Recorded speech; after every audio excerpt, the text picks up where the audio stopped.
일반적으로 계시된 하나님의 신적 영광이 그 어느 누구도 변명할 수 없을 만큼 분명하지만, 그럼에도 신존재 증명이 불가능한 여러 가지 이유들이 있습니다.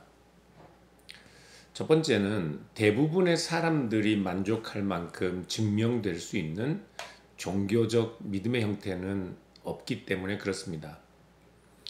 기독교인들의 신앙에도 동일하게 적용될 수 있는 말인데요. 신존재 증명이 아무리 치밀하고 완벽해도 모든 사람들, 대다수의 사람들이 만족할 만큼 완벽하지는 않습니다. 그것은 논증 자체의 문제가 아니라 논증이 종교적 신앙의 형태와 관련되기 때문일 거예요. 종교는 초월적 존재에 대한 믿음 또는 믿음의 형식이죠. 그래서 이성과 과학이 검증할 수 있는 경계를 넘어서 있는 것입니다. 그렇기 때문에 아무리 만족할 만큼 그 치밀한 논증이라 할지라도 그것이 실제로 우리의 종교적 믿음을 좌지우지할 만큼 대부분의 사람들이 만족할 만한 그런 종류의 논증은 있을 수가 없는 것이죠. 예수님께서 부자와 거지 나사로 비유해서 아브라함이 부자에게 하는 말을 한번 생각해 보시면, 모세와 선지자들에게 듣지 아니하면 비록 죽은 자 가운데서 살아나는 자가 있을지라도 권함을 받지 않을 것이라고 그렇게 아브라함이 말하는 것처럼, 하나님께서 자기 자신의 존재를 알리기 위하여 어떤 놀라운 기적, 어떤 놀라운 거부할 수 없는, 부정할 수 없는 증거들을 우리에게 제시한다 할지라도 그것을 부정할 수 있는 가능성은 언제나 그것을 경험한 당사자에게 달려있기 때문에 그렇습니다. 그것은 우리가 논증을 받아들이지 못하는 두 번째 중요한 이유와 연결되는데요. 그것은 성경이 선언하는 것처럼 인간들이 누구나 죄 아래에 있기 때문에 그렇습니다. 칼빈은 기독교 강요 1권에서 하나님에 대한 일반적 지식은 피조물들을 통해 인간이나 아니면 자연 질서, 그리고 인류의 역사라든지 이런 모든 것들을 통해 식별될 수 있다고 주장해요. 그 하나님에 대한 일반적 지식에 그 두 가지 근거가 있는데, 하나는 객관적인 우리 밖에 있는 것이고 또 다른 하나는 주관적으로 우리 안에 있는 것인데, 칼빈이 주관적인 근거, 신인식에 관한 주관적 근거로 들고 있는 것이 하나님께서 모든 인간에게 심어 놓으신 어떤 그 신성의 씨앗, 종교의 씨앗이라고 말하는 우리의 마음을 들 수 있습니다. 우리는 이미 그 존재론적, 도덕적, 가치론적 신존재 증명에서 우리 안에 있는 어떤 신성의 감각 또는 종교의 씨앗에 관한 선언적으로 주어진 신관념에 관하여 우리가 함께 살펴보았는데요.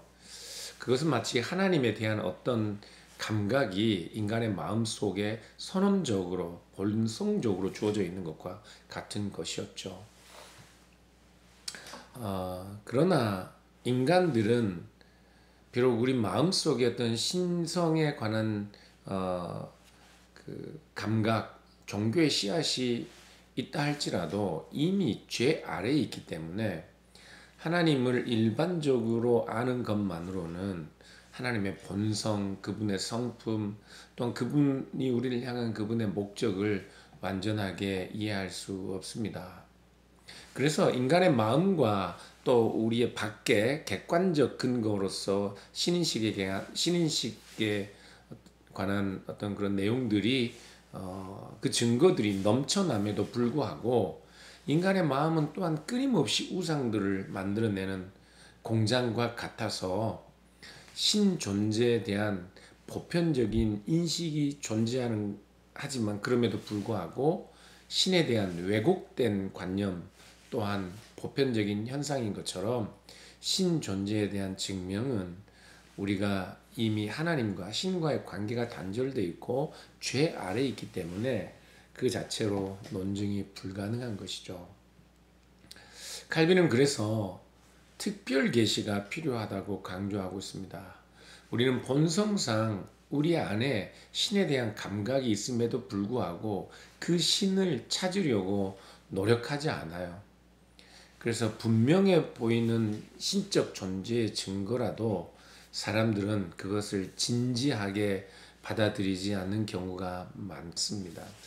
신존재 증명이 불가능한 세 번째 이유는 증거들과 증명들이 우리의 삶에서 그렇게 중요한 역할을 하지 않기 때문에 그래요. 사실 우리 삶에서 정말 중요한 것들은 증명할 수 없는 것들인 경우가 많습니다. 우리가 누군가를 사랑할 때 그 사랑은 결코 만족스럽게 증명할 수 없는 거예요. 그 사랑의 근거와 이유에 또 분명한 증거가 있는 것도 아닙니다. 히브리서 기자는 믿음도 보지 못하는 것들의 증거요 바라는 것들의 실상이라고 말씀하고 있는 것처럼 믿을 만한 증거가 없어도 믿는 것이 오히려 더 흥미롭지 않을까요?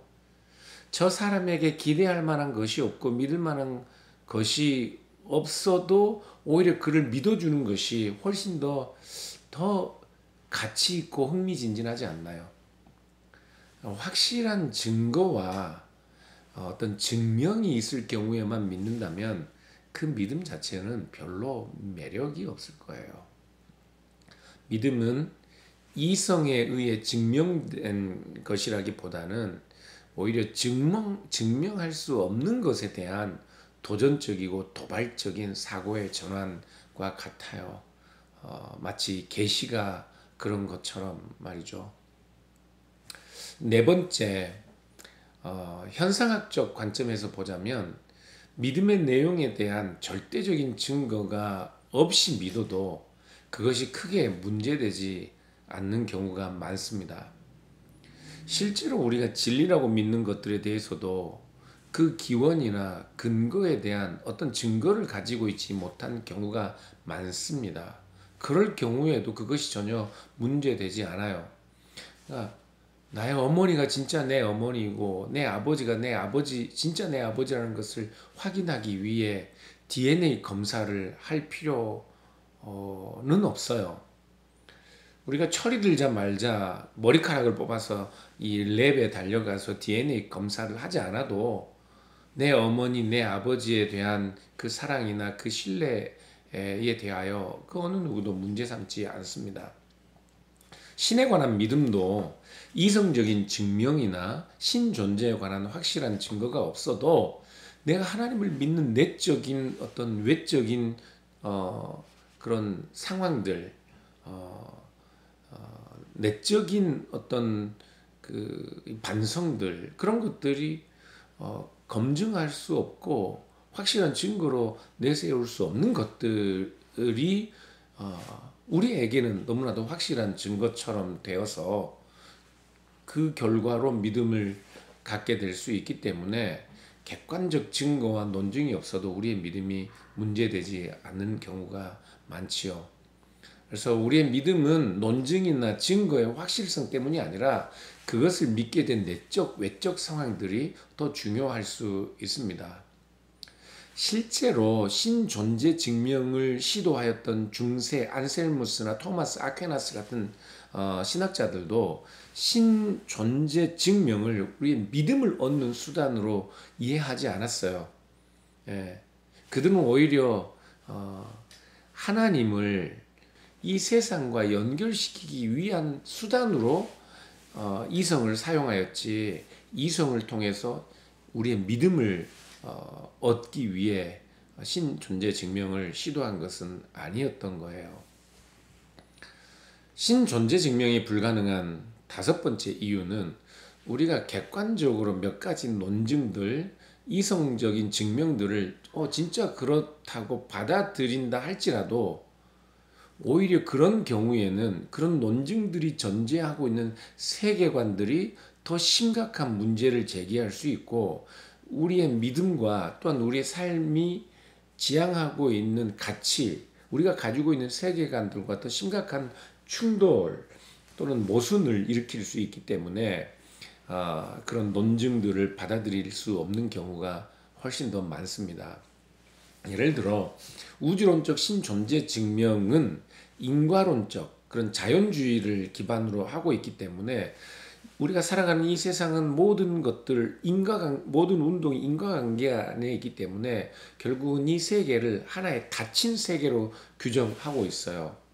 그래서 그러한 닫힌 세계, 인과관계, 인과성의 법칙 안에 닫혀 있는 이 세계는 어떤 신의 초월적 간섭도 허용할 수 없기 때문에 이런 우주론적 신존재 증명과 연결될 수 있는 어떤 신은 오직 이신론, 하나님께서 이 세상을 닫힌 세계처럼 만들어 두시고 자기 자신 이 세상과 고립된 채로 세상만 스스로 존재할 수 있도록 하는 그런 이신론에 빠질 수 있습니다. 오히려 기적이나 그리스도의 성육신, 부활 같은 이런 사건들은 허용할 수 없게 되죠. 그래서 오늘날 그 유명한 기독교 변증가인 알빈 플란팅가는 기독교 세계관과 오히려 경쟁하는 그런 자연주의적 세계관, 인과론적 세계관, 그래서 신의 존재 초월적 간섭을 부정하는 어떤 이런 세계관이 알게 모르게 오늘날 과학주의, 자연주의의 어떤 사고로 우리 현대인들의 삶을 움직이고 또 주장하고 있다는 그런 위험성을 지적하고 있습니다. 사실 신존재 증명보다 신존재 증명들이 전제하고 있는 그런 경쟁적 세계관을 비판하고 있는 것이 더 큰 의미가 있을 수 있습니다. 신존재 증명이 불가능한 여섯 번째 이유는 만일 신존재 증명이 가능하다면 그런 상황에서는 아무도 더 이상 신이 존재하지 않는다고 주장하지 못할 거예요. 그러나 그런 상황이 곧 신을 믿게 된다는 것을 의미하지는 않습니다. 신의 존재를 증명한다고 해서 그 신을 믿고 그 신과의 관계 안에 들어가는 것을 의미하는 것은 아니에요. 믿음은 오직 신과의 관계 안에서, 신과의 관계 맺음 안에서만 의미 있는 것이죠. 만일 신 존재 증명이 가능하다면 사람들은 신에게 더 확실한 무언가를 요구할 필요가 없게 될 수 있습니다. 믿음은 신과의 관계 맺음에 관한 것이고 오직 그럴 때만 신 존재가 우리에게 의미 있게 되는데 신 존재 증명이 가능하다고 해서 그리고 그런 상황에서 아무도 더 이상 신이 존재하지 않아 라고 말할 수 없는 그런 상황이 된다 할지라도 그것이 믿음을 의미하는 것은 아닐 거예요. 오히려 신 존재 증명이 가능한 상황이라면 사람들은 신에게 더 이상 확실한 어떤 증거를 요구할 필요가 없기 때문에 신에 대한 믿음, 신과의 관계, 신에 대한 어떤 절실한 기대들이 더 약화될 수 있습니다. 그래서 믿음이란 단순히 어떤 진리에 대한 확신이나 신이 존재한다는 사실에 동의하는 것으로 끝나는 것이 아닙니다. 그래서 신에 대한 신에 대한 지식은 결국은 신과의 관계 맺음 안에서 형성되는 것인데 우리가 어떤 명백한 증거를 가지고 있다고 해서 이것이 우리로 하여금 신과의 관계 맺음으로 우리를 이끌지 않는다면 그 명백한 증거도 우리가 신에 대한 지식에 아무런 기여하는 바가 없게 될 거예요. 신 존재 증명이 불가능한 마지막 이유, 우리 가장 흔하게 제시되는 반론인데요.